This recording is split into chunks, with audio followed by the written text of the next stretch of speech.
Hi, Jules Blessed Vegan, and as always, welcome. And for those who are new, I hope you can benefit from this channel. So, people, I am completely a wreck. I'm a wreck. I'm not even kidding you.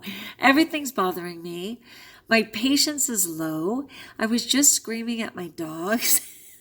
Poor things. Maybe it's safer to yell at dogs. I don't think so. My heart feels really bad about it.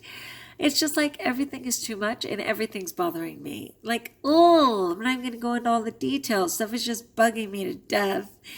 But that said, one thing I was recognizing is that I'm just so shame based. And I know some people don't understand the concept of that. It's a real concept. And I just am shame based. So I'm just going to read a little bit from this article, which, as always, I will include.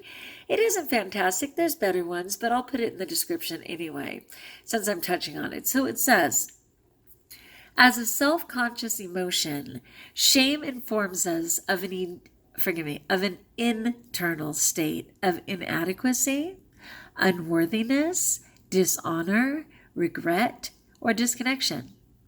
Shame is a clear signal that our positive feelings have been interrupted. Another person or circumstance can trigger shame in us, but so can failure to meet our own ideals and standards. Given that shame can lead us to feel as though our whole self is flawed, not something we did, our self, our entire being, our whole self is flawed, bad, or subject to exclusion, it motivates us to hide or do something to save face. So it is no wonder that shame avoidance can lead to withdrawal or to addictions that attempt to mask its impact. I was thinking the 12-step program, when they talk about alcoholics, they often say that they are, oh, guy, please. Right when I get ready to recall, I notice how tired I am. Hold on, because it's one of my favorite of all time. What is it when you're totally full of yourself? Oh, I know.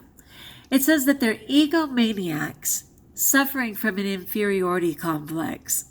It's so true. Oh my gosh, it's feast or famine. 1 second you're on top of the world, just demonstrating that you are phenomenal and untouchable.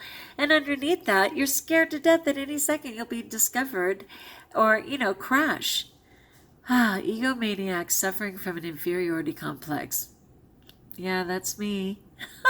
I mean, sort of, right? Sort of. It's weird. I do have a closet ego somehow. And some people say the ego, ego, is edging God out.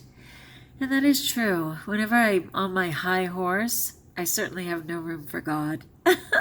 So I have to consider that. Oh my gosh. So again, a self-conscious emotion. Shame informs us of an internal state of inadequacy, unworthiness, dishonor, regret, or disconnection. And then that other part, giving that shame can lead us to feel as though our whole self is flawed, bad, or subject to exclusion. It motivates us to hide or do something to save face. Why am I even bringing it up? Because, man, that's my foundation. I'm so sorry that that's true. And it's just something I've called to overcome, but it is true. And it is my foundation.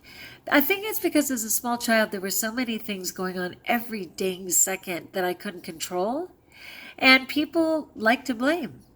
And kind of like I just blame those dogs, even though they did do something inappropriate. I don't want to tell you what they did. They did do something inappropriate, but because I didn't know to call them on it in the moment, they were confused by the time I was upset and yelling. They were just looking at me like, she's gone crazy. She has officially gone crazy. Who is she talking to? I'm like, I'm talking to you guys. Are you kidding me? They didn't even know I was talking to them. Anyway, the other thing was, I'm doing Dawn's Happier Rebounder Challenge, right? Which, again, you can find on Facebook or Instagram or anything else. And I sent her this kind of funny, cute pose of me, but it never occurred to me in a million years that it was going to show up on my page, like for public. I mean, I was good for rebounders because they get it, but civilians seeing that, like every damn insecurity in the world came up and I felt shame. Let's go back. Which one did it say? I can't control my circumstances. My whole self is flawed. Hello. I always feel flawed. All of a sudden I was like, oh God, I look like I have an ego. I look like I'm trying to be all that. They don't understand this rebounder thing. I freaked out. And I was going to write her and say, please take my name off so it's not on my page. And then another part of me was like, you know what, Juliana, people see you every day. If you think you're hiding that you're fat, if you think you're hiding that you're flawed, you're crazy. So then I just sat with me being fat and flawed. How's that? I think I missed the point completely, right? So it says shame is often confused with guilt, an emotion we might experience as a result of wrongdoing about which we might feel remorseful or wish to make amends.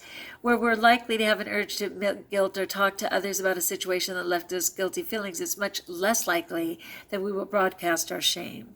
In fact, we'll most likely conceal what we feel because shame does not make a distinction between an action and the self. Yeah, see, it always confuses me. That's why I say I'm such a blow it instead of the action that I did. I'm such a loser instead of feeling bad about what it is. I'm so sorry. I'm not even going to blame my belly button family. That is just my truth. And it's unfortunate, and I need to change my wording and my thought system. But even in saying that out loud, I'm already shaming myself by saying I need to change whatever. People, I am in a place. I am telling you. And all I want to do is anesthetize myself. It's okay, sweetie. It's just mama.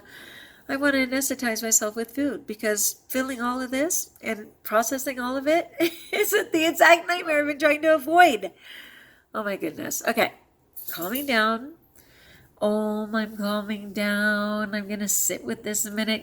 Thanks for showing up and walking through my more than perfectly imperfect self as I try and even get a grip on living in the present, unburying this body, and deciding that I really am enough. Right now, those are just words. Those are totally just words. Well, you're enough. Well, you're perfectly imperfect. Whatever. I say them because it's the game, but I'm not there. So prayer is welcome as I try and find grace. And thanks so much for just letting me show up and share my nightmare.